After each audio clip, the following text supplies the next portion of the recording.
Breaking news రేపు Telangana cabinet సమావేశం కానుంది. సచివాలయంలో మధ్యాహ్నం 3 గంటలకు సీఎం రేవంత్ రెడ్డి అధ్యక్షతన భేటీ కానుంది రాష్ట్ర మంత్రివర్గం. రైతు భరోసా పథకానికి సంబంధించి కీలక నిర్ణయం తీసుకునే అవకాశం ఉంది.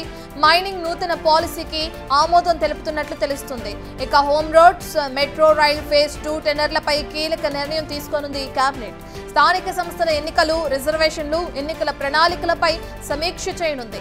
ముఖ్యమైన ప్రభుత్వ విధానాలు, ఆర్థిక అభివృద్ధి కార్యక్రమాలపై చర్చించనుంది కేబినెట్.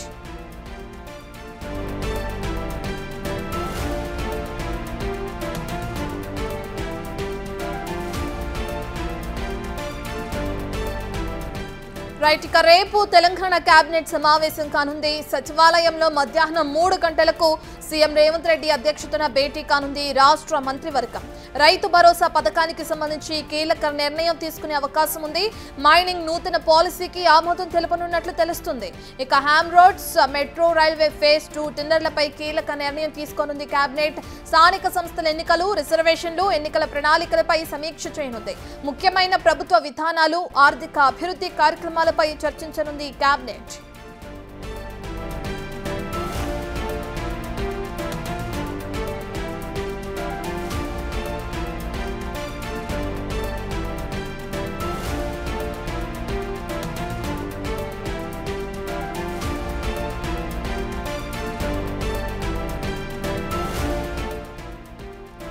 రైట్, ఇక రేపు జరగబోయే తెలంగాణ కేబినెట్ సమావేశానికి సంబంధించిన పూర్తి డీటెయిల్స్ అందించడానికి మా ప్రతినిధి వాసు అందుబాటులో ఉన్నారు.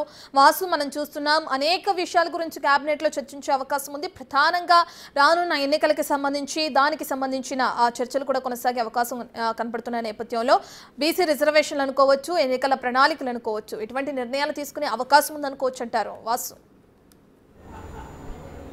ఎస్ రత్న, రేపు సచివాలయంలో కూడా తెలంగాణ క్యాబినెట్ భేటీ కాబోతుంది. ముఖ్యమంత్రి రేవంత్ రెడ్డి అధ్యక్షతన కూడా సాయంత్రం 3 గంటలకు ఈ యొక్క సమావేశం జరగనుంది. అదే ప్రధానంగా తెలంగాణ ప్రభుత్వ పాలసీ పరమైనటువంటి విధానాలతో పాటు ఆర్థికపరమైనటువంటి విధానాలపైన కొన్ని అంశాలకు సంబంధించి కీలకంగా రేపు క్యాబినెట్ భేటీ జరగబోతోంది.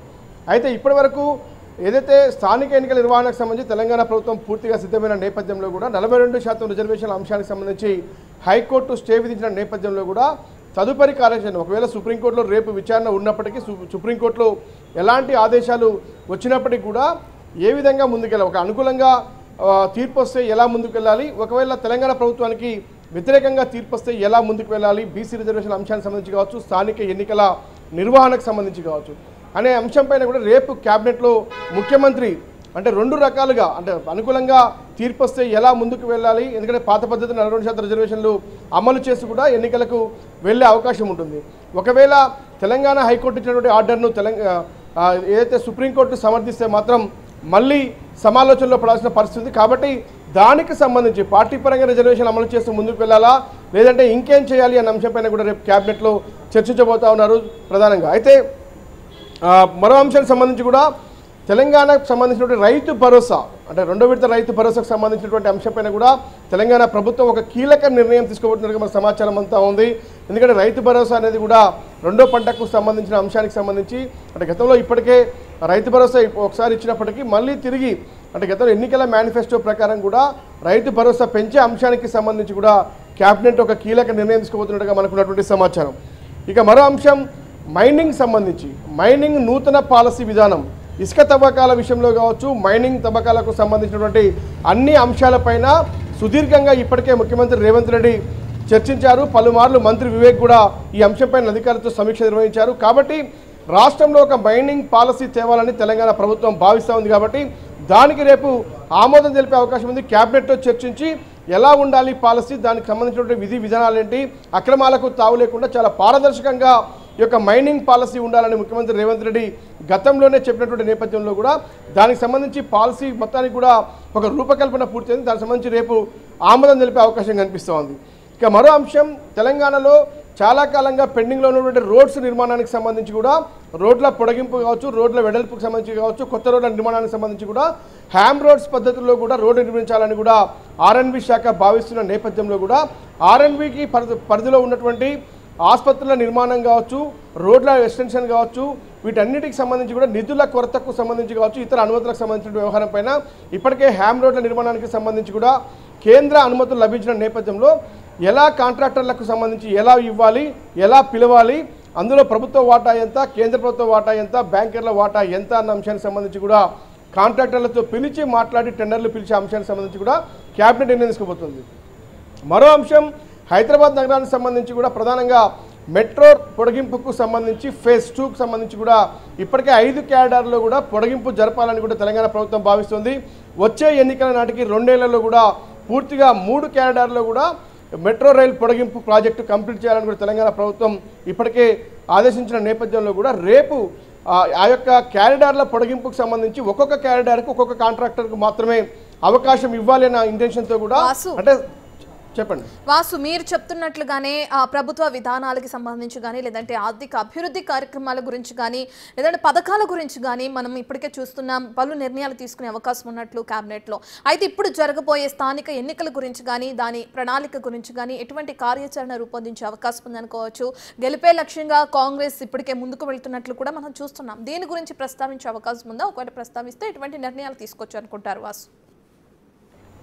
ఖచ్చితంగా దాదాపు ప్రభుత్వం ఏర్పడి 2 సంవత్సరాలు కావస్తున్న నేపథ్యంలో స్థానిక ఎన్నికలకు ప్రభుత్వం వెళ్తూ ఉంది. చేసినటువంటి సంక్షేమ పథకాలు ప్రజల్లోకి తీసుకెళ్లాలి. దాంట్లో ఇప్పటికే వెనకబడ్డామన్న విషయాన్ని పదే పదే ముఖ్యమంత్రి చెప్తా ఉన్నాడు. కాబట్టి స్థానిక ఎన్నికలు దగ్గర పడతా ఉన్నాయి. స్థానిక ఎన్నికలకి గతంలోనే షెడ్యూల్ రిలీజ్ అయింది. సుప్రీంకోర్టులో కేసు కొనసాగుతుంది. ఎట్టి పరిస్థితుల్లో ఇంకా కొద్ది రోజులకైనా నెల లేదా 2 నెలల్లో కూడా స్థానిక ఎన్నికలకు వెళ్లాల్సినటువంటి పరిస్థితి కనిపిస్తూ ఉంది. కాబట్టి అంతకు ముందే ఒక కీలకంగా కూడా స్థానిక ఎన్నికల విషయంలో కూడా బీసీ రిజర్వేషన్ అంశాన్ని ముందుండి కూడా ప్రభుత్వం పూర్తి చేసిన నేపథ్యంలో కూడా అది హైకోర్టులో అడ్డంకిగా మారింది. సుప్రీంకోర్టులో విచారణ కొనసాగుతుంది. కాబట్టి తదుపరి కార్యాచరణ ఏంటి? స్థానిక ఎన్నికల నిర్వహణకు సంబంధించి బీసీ రిజర్వేషన్లు కల్పిస్తూనే మరోపక్క అన్ని సంస్థాగత ఎన్నికలకు సంబంధించి కూడా మొత్తం గెలవాలి అన్న అంశానికి సంబంధించి కూడా కీలక ఒక నిర్ణయం అయితే ప్రభుత్వం తీసుకుంది. పార్టీ కూడా అదే అంశాన్ని ఆలోచిస్తుంది. కాబట్టి మరొకసారి మంత్రులు, ఆయా జిల్లా మంత్రులతో పాటు జిల్లా ఇన్ఛార్జి మంత్రులు కూడా ప్రభుత్వం చేస్తున్నటువంటి పథకాలు, ఇందిరమ్మ ఇండ్లు కావచ్చు, ఇప్పటికే ఫ్రీ బస్ విధానం కావచ్చు, అనేక రకాలుగా ప్రభుత్వం తీసుకొచ్చిన సంక్షేమ పథకాలకు సంబంధించి రైతు భరోసా, రైతు రుణమాఫీ అంశాలన్నింటినీ కూడా ప్రజల్లోకి సమర్థవంతంగా కాంగ్రెస్ పార్టీ ప్రభుత్వం తీసుకెళ్లలేకపోతుందన్న విషయాన్ని కూడా పదే పదే ముఖ్యమంత్రి హెచ్చరికలు జారీ చేశారు. రేపు కూడా ఈ అంశానికి సంబంధించి కూడా స్థానిక ఎన్నికలకు పూర్తిగా సన్నద్ధం కావాలి అంటే ఖచ్చితంగా వీటన్నింటినీ కూడా ప్రజల్లోకి తీసుకెళ్లే అంశానికి సంబంధించి కూడా పెద్ద ఎత్తున ప్రచారం చేసుకోవాలని కూడా దీని మీద చర్చించే అవకాశం ఉంది. అంటే ప్రధాన అజెండాగా కూడా ప్రభుత్వం అమలు చేస్తున్న సంక్షేమ పథకాలకు సంబంధించి హాస్టల్స్ కావచ్చు, సంక్షేమ పథకాలు కావచ్చు, మహిళలకు సంబంధించి కావచ్చు, అన్ని విషయాలపైన ఇందిరమ్మ ఇండ్లు కావచ్చు, హ్యామ్ రోడ్స్ కావచ్చు, హైదరాబాద్లో జరిగేటువంటి ఫ్యూచర్ సిటీ, మూసీ ప్రక్షాళనకు సంబంధించిన అన్ని అంశాలపైన కూడా రేపు మరొకసారి వాటి భూసేకరణ అంశాలు కావచ్చు, నిధుల కొరత కావచ్చు, ఇక కాంట్రాక్టర్లకు సంబంధించినటువంటి టెండర్ల పిలుపుకు సంబంధించి అంటే రేపు జరగబోయేటువంటి క్యాబినెట్ భేటీ చాలా కీలకం కాబోతుంది. ఆర్థిక పరమైనటువంటి పాలసీ పరమైనటువంటి విధానాలకు సంబంధించి కొన్ని కీలక అంశాలకు ఆమోదం తెలిపే అవకాశం అయితే కనిపిస్తోంది. Right, thank you Vasu. ఇక మధ్యాహ్నం 3 గంటలకు రేపు సచివాలయంలో తెలంగాణ కేబినెట్ సమావేశమయ్యే అవకాశం కనిపిస్తుంది. ఇందులో భాగంగా ప్రభుత్వ విధానాలు లేదంటే ఆర్థిక అభివృద్ధి కార్యక్రమాలు వీటన్నిటి గురించి చర్చించే అవకాశం ఉంది. ఇక దీంతో పాటు స్థానిక సంస్థలు ఎన్నికల్లో కూడా ఏ విధంగా ప్రణాళిక రూపొందించాలి, ఏ విధంగా ముందుకు వెళ్లాలనే అంశంపై కూడా చర్చించే అవకాశం కనిపిస్తుంది కేబినెట్లో.